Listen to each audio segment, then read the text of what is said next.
Welcome to For the Love of Books, Bees Books Edition, a podcast by North Lanarkshire Libraries.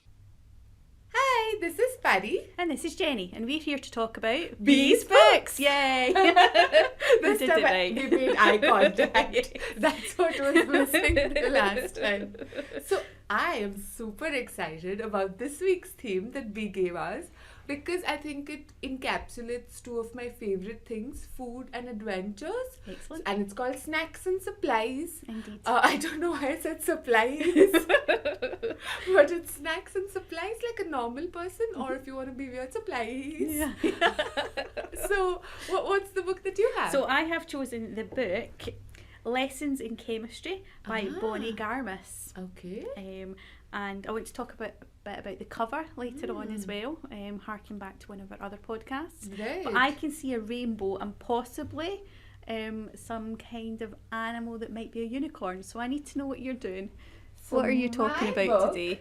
Is The Magic Faraway Tree, A New Adventure by Oh. Jacqueline Wilson. Oh. I don't know if you know the original Faraway Tree Yes, series. yes. So I didn't know that Jacqueline Wilson, who is this ridiculously prolific writer, I don't know how she manages to write so many books, but she's doing a spin on the Magic Faraway Tree series. Oh. And this is one, and there's another Christmassy one, which is next on my list, which is like a Christmas adventure. Mm-hmm. So, yes, so this is my book. Okay, I want to point out neither of our books straight away have anything to do with snacks No. or supplies. No. No. So, what does the Magic Faraway Tree have to do with snacks? Right, so this requires some little bit of context. Excellent. Okay? But actually it doesn't, but I'm going to give it anyway. So Enid Blyton books, I don't like generations of Indians have grown up reading it. I don't know now if kids are still reading it, but certainly when I was growing up and like my previous like sort of grown-ups and like things, it just sort of captured our imaginations, and the things that we most loved was all the food descriptions. Like for us, things felt so exotic, like not the Magic Faraway Tree series in which it was fantastical, but even like the famous five, they would go on picnics, and now as an adult I'd be like, okay, they're eating boiled eggs with a twist of salt. Not the most earth-shattering sort of thing.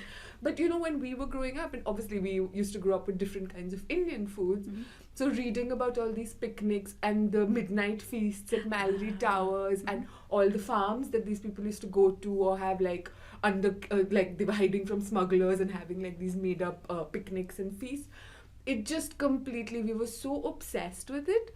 But the first Enid Blyton book that I ever read and loved, and in fact the first fantasy book and the first like proper chapter book that I ever read when I was 5 was The Enchanted Wood, the first in the Magic Faraway Tree series. And it was like love at first sight. Like even now, while rereading this book, or reading this book, I guess, where Jacqueline Wilson revisits, but with new characters, sort of new kids, climbing the tree.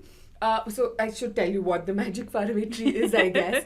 But it just sort of like I wanted to head back to this sort of nostalgic kind of thing, but in a new way, which I quite enjoyed.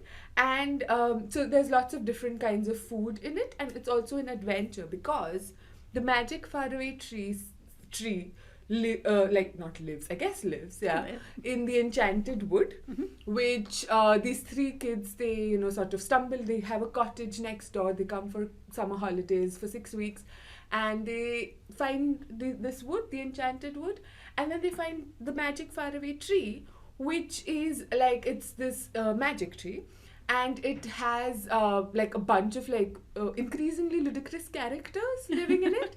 There's quite fairly normal Silky the fairy, as one, a fairy.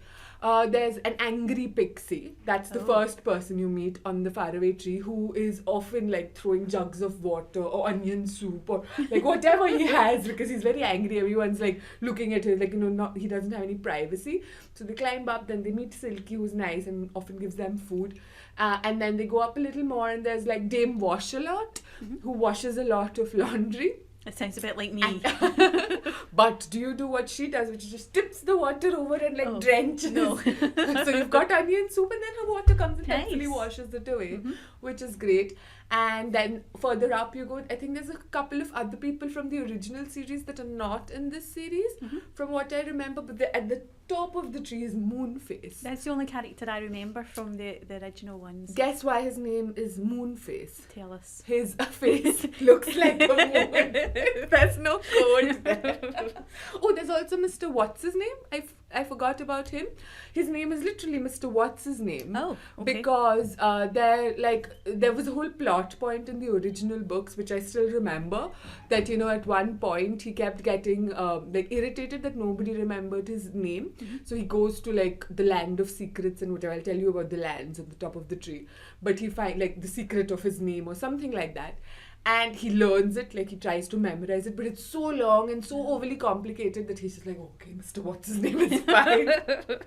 And then his best friend who comes to live with him, the Saucepan Man. And why is it called the Saucepan Man? Because he literally wears saucepans all over. He has a saucepan hat. He had saucepans strung up, and he used to sell saucepans to people. Just you want to wear a saucepan? Here's my hat. But here in this book now, because it's a bit modern, there was a reference to it saying that now people buy saucepans in shops and online, so his sort of services are no longer really required. But he's embraced the identity of a saucepan man. And so at the end, completely at the top of the tree, Moonface is also a really fun aspect. I know this sounds completely demented about two adult women but this, I honestly, if any adults want to revisit this, they sort of, if they loved it as kids, or they just want to have some joy and magic and fun, or they want to introduce a kid to this, I think it's such a fun book to just fall in love with reading, really. And how do you feel with Jacqueline Wilson taking the reins? Does it work? I think it does, but I also feel when I was reading it as a kid, I was much more immersed in the books.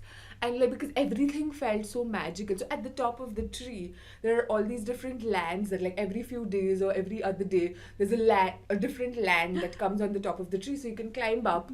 And sometimes they're really nice lands, like the land of birthdays, or the land of take as you please, or the land of treats.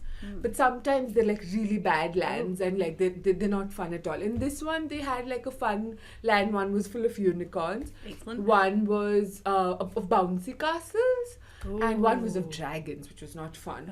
But I feel the kinds of lands that Enid Blyton came up with, or maybe it was the stage that I was at when I was reading it like a kid, it just felt so much more magical and so much more fraught. Because there were different kinds of lands, and I remember this one horrible teacher called Dame Slap, who would just just a terrible teacher, just love slapping people, and they'd keep getting trapped on this land because if the land moves away, there's no way to get back to the faraway tree. So there's this danger there. So I felt that kind of was missing a little bit for me. But again, if a kid reads it, I'm sure they'd love Jacqueline Wilson. And one of my favorite things about this is obviously you need supplies to climb up a tree and things. And the most important supplies is food, right? So the kinds of food that's in it is so fun because they're all magical and made up. So one of them is a toffee shock, which you put in your, it's a toffee, okay? It's a normal toffee, and Moonface loves giving this to people. You put it in your mouth, oh lovely, oh toffee, suck, suck, suck, oh toffee, lovely. And then it keeps getting bigger and bigger and bigger and bigger, until your whole mouth is taken over by a toffee. And you're you can't talk, and you're looking in alarm, what's happening? Am I going mad? And then it just goes, pop, and there's nothing left in your mouth. So it's a toffee shock. And there was Silky also makes these cakes, which they just look like plain normal sort of muffins or whatever, and everyone takes them out of the tin, but then it transforms into your favorite flavor. So there's strawberry, there's blackcurrant, there's chocolate, and there's vanilla with. Excellent. So those kinds of magical things and just the kind of imagination that even exists in putting these things together, especially as a kid. I even as an adult for that matter, just before we were recording, I was looking up things online. And there's a book which we don't have, unfortunately, but it's called Jolly Good Food, which is inspired. It's a cookbook inspired by Enid Blyton's recipes. Oh, nice. But there's also like a lot of blogs and things that they've tried to recreate all these like things. So they put like popping candy in like a toffee thing, and it's just, I think it just captured a lot of people's imagination. So this is why I think this is the perfect book for me. Excellent. And what would you snack on as you were reading? So as I was reading, I think I would snack on a stuffed cookie. But do you know what a stuffed cookie is? No, I have no idea. But So I just recently discovered this excellent place in Glasgow that does stuffed cookies, and they had a Halloween themed stuffed cookie things. So things like bunufi, like instead of banoffee, there was a pun involved which I can't remember. But like dead velvet instead of red velvet. Oh, and nice. So different flavors. There's a pistachio one that's in my freezer that's like I'm quite looking forward to. But essentially it's just a giant, like a fist-sized cookie, I guess, a little bigger. And you just pop it into the oven a little bit to melt the insides. And then inside is all gooey and there's nuts on top. There was a Nutella cookie which was beautiful with the little ghosts on top. And the banoffee one had like a sort of banana chip with ghost eyes. Oh, nice. And like skeletons. The dead velvet had skeletons on it. So it's just, so I think that's what I would have. But maybe not while reading the book, because it's quite a messy thing to eat. So I'd probably like if it was my copy, would be fine. Library copy, not so much. See, I'm not a snacker when I'm reading. I will get up and but I won't sit with my book and something to eat at the same time. I think because I'm so immersed usually in a book, because I'm one of these people that will go, I'll need to get up in 5 minutes and put the dinner on, and then 20 minutes later, I should have put the dinner on already. I'm not a snacker either. I think this is like my sort of wishful snacking. Like I usually, I'm too immersed in it too. If I eat, I might eat crisps or like banana chips or something like that. But this is just because of all the baked goods. Like I think a stuffed cookie could be maybe like one of those fancy, Silky's fanciful creations. I think she should quite get along with it. I also like the cover of it. It's I can't remember what the covers of the original ones were like, but it's very, it jumps out at you. And there's a dragon at the back. I was just going to say, there's not a unicorn on the back. I thought I'd seen a unicorn, but there is a dragon. But, there is a unicorn on the front. That's fine. Because they did go to the land of unicorns. I was like, you couldn't possibly have made that up. But there was a rainbow on the back, was, so I get away with that. It's just, I fully recommend this to adults, to kids, to just somebody who's just, looking either to revisit a nostalgic childhood or just, if you've not read the originals, is that okay? It is okay, yes. I think, for me, obviously, because of my relationship with the books, I would go back to the originals and read them. In fact, this has inspired me to reread the originals. Excellent. But maybe I'll read them and I'll be like, actually, they were not as good as sometimes that happens, books that you love as kids. Yeah. As an adult, you have, different gaze, I guess, because you lost the joy of and magic. But it was so nice revisiting this, even, through Jacqueline Wilson's, because she writes at the end that this was the first book, the first big book that she ever read and fell in love with. So she was super excited to revisit it. And and the next one's Christmas, so I think I'm going to definitely pick that one up to just get into the spirit of things.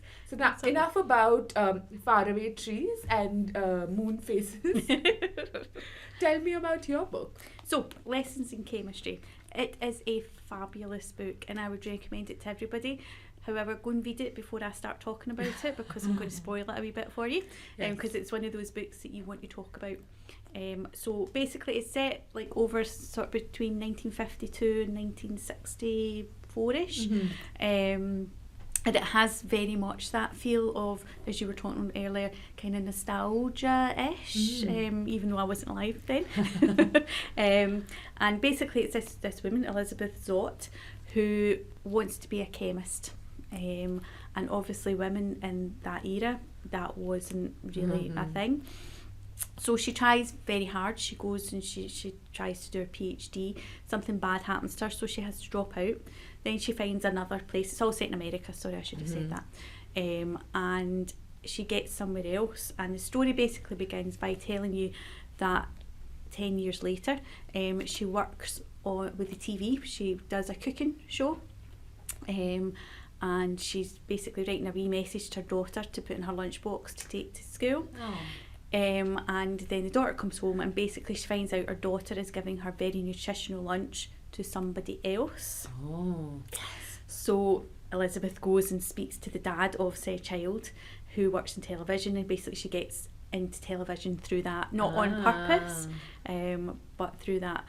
So it kind of jumps around, and I've jumped around quite a lot there describing it, but then it kind of settles into the nasty thing happens, and then she goes somewhere, and basically she borrows some beakers off of somebody who is like very, very clever and writes lots and lots of papers. As you were talking about one of our previous podcasts about somebody, he's got like 12 PhDs and all Bruce this. Banner. Yes. Outrageous. He's that kind of a person. He's very much into rowing. So he did go and study in London for a while, and obviously the big boat races down in Cambridge and Oxford, is it? And she gets into rowing through him, and I can't tell you enough how much there is in this book for such a small book. There's so much in it. But basically she goes and borrows these beakers, and everyone's like, ooh, you can't borrow beakers off him because he's like the top dog, and they're all slightly in awe of him and also jealous and scared at the same time. But basically they kind of get together. They're both very much alike, and that they see the world slightly differently. So Elizabeth doesn't understand why a woman can't do exactly what a man does. She wants to be a chemist. She doesn't want to be a housewife raising kids. But the world around her doesn't really let her. So they get together. They get a dog who is called 630. Because basically it follows her home one day, and she opens the door and the dog's behind her, and he says to her, what's the dog's name? And she hears what time it is. She says 6:30, and basically but he is my favourite character in the book because he also has a voice. So again, Elizabeth doesn't go with what everybody else thinks, so she teaches her dog words. So by the end of the book, I think he knows 695 words. But you hear his voice, like, as you're going through when something else bad happens. He's kind of there, and his voice is just wonderful because it is a dog voice, but at the same time, it's how you would like dogs to think. It's like that dog in Up. Do you know the movie? Yes. He doesn't talk out loud, but you hear his thoughts. But he's very much a nice dog, and he kind of, is there throughout most of the book. Anyway, so something else happens, which I won't spoil it too much for you. And then she's kind of left alone. Suddenly just I've got covered, she's pregnant. And again, at that time, unmarried mother. It's very much people just, are not happy Social with that. pariah. Exactly. So eventually she gets this cooking show, but it's not just an ordinary cooking show. She does it as a chemistry lesson. So she doesn't call salt, and forgive me because I don't know the technical word for sodium something or something like that. And basically she teaches these women, it's now sort of late 50s into the 60s, the women that are watching the programme on a weekday afternoon, she teaches them how to cook, but she's also teaching them chemistry in a way. I love that. And she kind of inspires a lot of women to go on and do other things from that. But she's obviously not happy because that's not what she wanted to do. She wants to be a chemist. It does have a happy ending, which again I'll try not to spoil for you, but it does have a happy ending. But it's just wonderful. She's so inspirational, but at the same time she's quite a character. She's possibly got some kind of issues or neurodivergent. You kind of, it's not really said out loud, but she's very focused on something, and she's very much in the zone. And it's just a wonderful book. The dog ends up coming to the TV with her. The dog kind of features on the TV programme as well, and it's one of these ones where there's a live audience and she does questions, and there's a very, very funny bit where she's quite angry at a gentleman. And she decides to she doesn't really have a script as such, but she usually kind of thinks ahead. She throws that out the window and decides to tell everybody about poisoned mushrooms, and then goes on to say, so you need to be very careful that you don't put these mushrooms, because that might cause death. So even if your husband's not very nice, it's that kind of a thing. But it's very good because the producers of the programme are shocked to begin with. They've set up the kitchen how we would think of like a Mary Berry kitchen. It's all very twee in a nice way. There's like a teapot clock on the wall, and there's all these things. And she basically goes in, sweeps it all away, and wants like a proper kitchen. In her own house, she took out her kitchen while she was pregnant, because she's that kind of woman, and basically made her kitchen a lab. So there is the eye wash station is where she does dishes, and all her stuff's stainless steel. So she tries for more of that kind of a look. So it's less like a kind of a traditional kitchen. Yes, it's more of a kind of, when she's cooking, she doesn't use she uses beakers and stuff to measure things out and things like that. And it's just such a wonderful book. And I just want to read a wee bit out to you, if you don't mind. Of course. So halfway through the book, she's talking about basically how it's not a men are evil book, because there are some lovely men in it, but it's she lives in a patriarchal system. Yes, and she kind of is talking about her brother. She comes from a bad family as well, and her brother killed himself, and that makes it sound like a very depressing book, but it's not the way it kind of spins it. But she's talking about how her dad was very much set things on fire and things, and a kind of encouraging you to believe in God type way. It was one of these kind of quite fundamentalist. Yes, but then he kind of set fire to the wrong people, and bad things happen. Anyway, so she's talking about basically men, and she goes on to say, she only ever seemed to bring out the worst in men. They either wanted to control her, touch her, dominate her, silence her, correct her, or tell her what to do. She didn't understand why they couldn't just treat her as a fellow human being, a colleague, a friend, an equal, or even just a stranger on the street, someone to whom one is automatically respectful, right up until you find the bodies buried in the backyard.